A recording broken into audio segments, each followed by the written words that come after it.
Good morning. কালকে রাতেই তো দেখলে বললাম যে এডিটিং করছি বসে, তো এডিটিংটা কমপ্লিট হয়ে গেছে। আজকে 11:30 আমার টাইম। আমি ডেলি 11:30 দেওয়ার চেষ্টা করি। অন্য কোনো দিন প্রবলেম হলে হয়তো লেট হয়, নাহলে তো ডেলি আমি 11:30 ব্লগ দিয়ে দিই। আমার রেন্ডারিং করা থাকে, আমার সমস্ত থাম্বনেল আমার রেডি করে আমি একদম পুরো পাবলিশ করে দিই, শিডিউল করে রেখে দিই টাইম। 11:30 ব্লগ চলে যায়। তো আজকে তো ওয়েলকাম দ্য পোশ পার্বন। গুড মর্নিং সবাইকে। তো সবাই কেমন আছো বলো? ভালো আছো নিশ্চয়ই। তো দিনটা সবার দারুণ যাক, আমারও দারুণ যাক। আজকে এই সকালে উঠেছি, যাচ্ছি তোমার ছেলের USG করাতে। ছেলেকে জল খাওয়াচ্ছি, জল না খেলে তো আর হবে না। এবারে বেশি বাচ্চা তো বেশি জল খেতে পারছে না, ওর একটা ভমিটিংয়ের টেন্ডেন্সি আছে এখন, হয়েছে ইদারিং। তো ওটা খেতেও পারছে না। হাজব্যান্ড চলে গেছে অলরেডি দেখতে যে কোথায় হবে তাড়াতাড়ি। বাচ্চা তো বেশিক্ষণ বসিয়ে রাখা যাবে না। আমরা রেডি হয়ে গেছি, আমি এই চা খাচ্ছি, চা খেয়ে যাবো, ছেলেকে দেখাচ্ছি। দেখো জল টল খেয়ে শুয়ে গেছে এখানে এরকমভাবে। জলটা খেতে হবে, জল কিন্তু না খেলে কিন্তু হবে না। একটু একটু করে খাও, এইটুকু করে করে খাও, বারবার খেতে হবে বাবা। জলটা না খেলে কিন্তু হবে না। ও এই জলটা তোর ফিনিশ হয়ে গেছে? ওই জলটা ফিনিশ হয়ে গেছে কি? ওই জলটা ফিনিশ? তুমি পাটা তাহলে মেলে শুয়ে যাও, পাটা মেলো। আচ্ছা ঠিক আছে, এখন আর খেতে হবে না, আবার পরে। এখন কিছু খেতে হবে না, তুমি শুয়ে থাকো। সত্যি বাবা কি যে জ্বালা। ঠিক আছে শুয়ে থাকো, ঠিক আছে চলো। আবার ওখানে USG ওখানে কি দেখা হচ্ছে। রান্নাঘরটা দেখাচ্ছি, দেখো এই দেখো, এটা হচ্ছে আন্টিদের রান্নাঘর। এখানে নতুন এই রান্নাঘরটা আগে ছিল না, আগে অন্য ছিল, এটা নতুন করে তারপর করা হলো। এই দেখো ছোট্টর মধ্যে কি সুন্দর সব কিছু এখানে সুন্দর সেট আপ করা। আন্টির গোছানো সংসার। কি রান্না করছো? হ্যাঁ উচ্ছে ভাজা। আর কি আছে এটা? এটা কি? আর লাউয়ের তরকারি হবে। সবাই এখন রান্নায় ব্যস্ত। চলো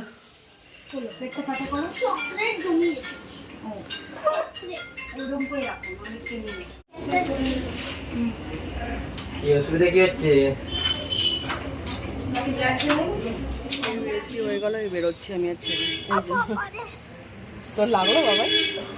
হ্যাঁ বাবাই লাগলো তোর? আর দাঁড়া, জুতোটা পরতে দে, জুতোটা পরিয়ে যাচ্ছি তারপরে। চলো দেখাচ্ছি তারপর।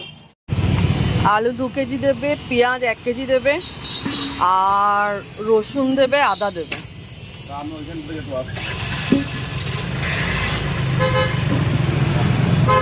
তোমার কাছে কি পোলট্রির ডিম আছে না হাঁসের ডিম? হ্যাঁ ও তাহলে পোলট্রির ডিম আমাকে দেবে তো। আলুগুলো একটু ভালো দেখে দেবে। হ্যাঁ এই যে আজকে অনেকগুলো পার্সেল রিসিভ করলাম অ্যামাজন থেকে। আমার ছেলের সব নাইট শ্যুট এসছে, এগুলো ছেলে অর্ডার করেছিল। আর এইটা কি আছে দেখি, সবগুলো খুলে খুলে দেখি কি আছে, তো তোমার দেখাচ্ছি।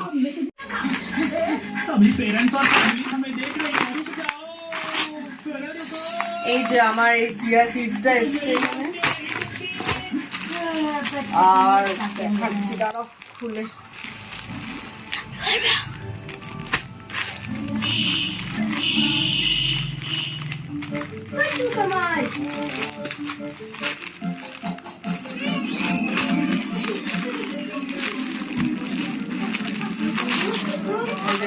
নাইট শ্যুট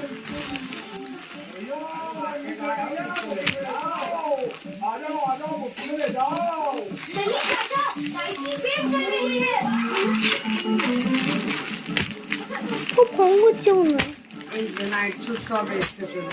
এই যে বন্ধ করো, ঠিক আছে। ওখানে দেখো ডলি বৌদিরা সব জিনিস লোড করছে, চলে যাবে। ডলি বৌদিরা যেখানে ভাড়া নিয়েছে ওখানে চলে যাবে। তো চলো।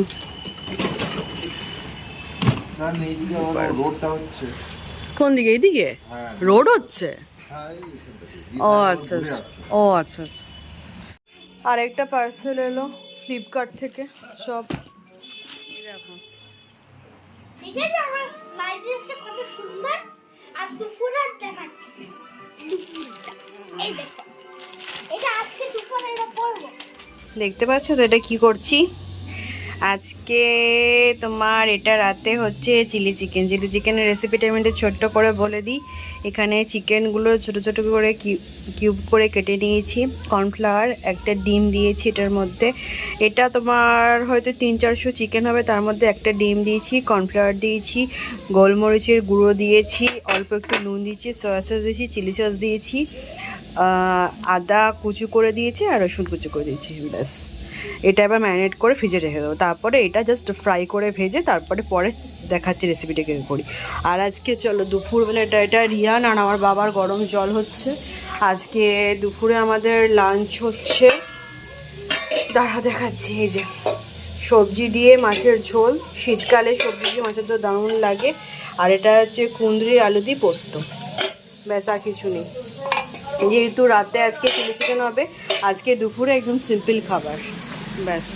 ছেলেকে ডাক্তার বলেছে নিজে খেতে দিতে, ওই যে নিজে খেতে বসিয়ে দিয়েছি। দেখো ভাত নিয়ে বসে আছে। তাহলে এবারে বলো যে ডাক্তার যদি বলে যে ছেড়ে দিতে তাহলে কী করে করব? এবার না খাওয়ালে ছেলে তো একটুও খাবে না। এবারে কোন ডাক্তার দেখাবো, কি করব, কিছু তোমরা একটু সাজেশন দাও বাবা, আর বুঝতে পারছি না। এই দেখো এরকম করে বসে আছে। তো চলো এবার এটা প্রিপারেশন করে ফ্রিজে ঢুকিয়ে দিই, তারপরে বিকেলে রেসিপিটা দেখাবো।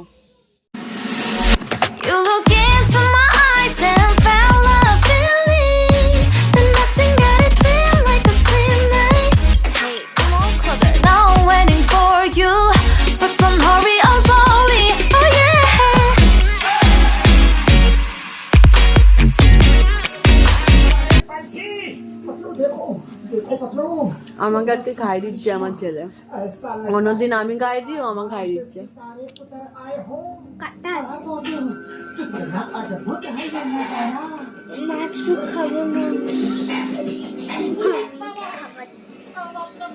এইখানে তোমার চিলি চিকেনগুলো এখানে এবারে ভাজবো। এই যে এগুলো ম্যারিনেট করা হয়ে গেছে। তারপরে এই জিনিসগুলো লাগবে পরপর দেখে নাও। এটা chilli sauce, soya sauce, vinegar, tomato sauce, সাদা তেল, কর্নফ্লাওয়ার এখানে নিয়ে নিয়েছি। এটা একটা চিলি সসটা একটু বেড়ে গেছিলো, ব্যাস। তেলটা গরম করছি, এবার আস্তে আস্তে এই চিকেনগুলো ভেজে নেবো, তারপরে দেখাচ্ছি। চলো, এই ক্যাপসিকামটা ভাজছি, তারপরে পেঁয়াজগুলো ভাজবো। এখানে চিকেনটা ভাজা হচ্ছে। এটা একটু এবারে ঢাকা দিয়ে সিম হবে, এটা এবারে। ঠিক আছে, চলো। এরপরে পেঁয়াজ ভাজা হচ্ছে, ঠিক আছে। এই পেঁয়াজ ভাজা হয়ে গেলে এই তেলের মধ্যেই তোমার একটু রসুন কুচি, আদা কুচি দিয়ে দেবো, ঠিক আছে। তারপরে তোমার সব সসগুলো দিয়ে দেবো, দেখাচ্ছি। চলো, এই যে এখানে একটু এই তেলের মাঝখানটাতে এখানে একটু ফাঁকা করবো, হ্যাঁ। এই ফাঁকাটা করে দাঁড়াও দেখাচ্ছি। এই ফাঁকাটা করে এই যে তোমার আদা আর রসুন কুচি করে রেখেছি সেটা দিয়ে দেবো এখানে, ব্যাস। এরপরে দেখাচ্ছি কি করবো। এখানে নিয়ে এসো, দাঁড়াও। পেঁয়াজটা অলমোস্ট হয়ে গেছে। এরপরে তোমার ক্যাপসিকামটা দিয়ে দিলাম এখানে, ক্যাপসিকাম দিয়ে দিলাম। এরপরে দাঁড়াও,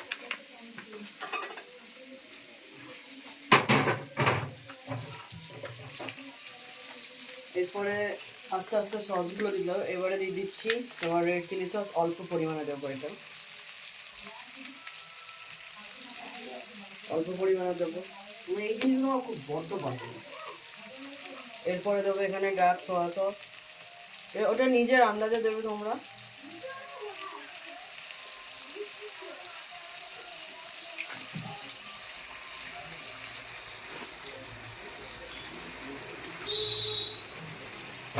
এরপরে দেবো যে ভিনিগার, এবার দেবো ভিনিগার,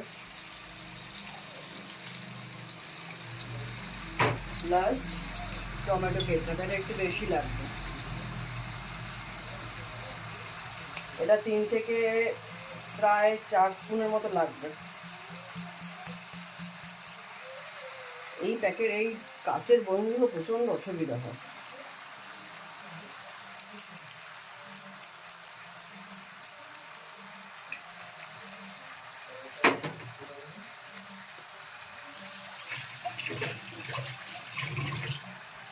আর লাস্টে দেবো চিলি ফ্লেক্স পরে।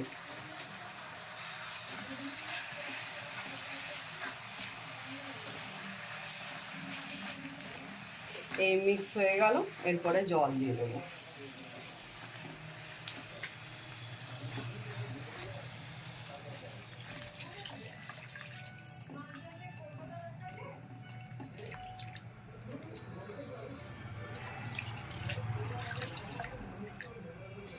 এরপরে এই টাইমটাতেই চিনি আর নুনটা একদম টেস্ট করে নেবে, কারণ এরপরে তো কারণ আমি ক্যাপসিকামও নুন দিয়েছি, প্লাস তোমার কি বলে পেঁয়াজেও নুন দিয়েছি।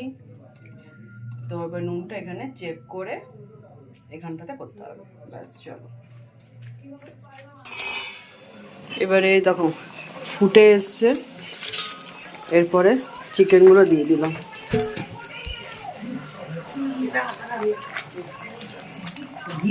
ব্যাস।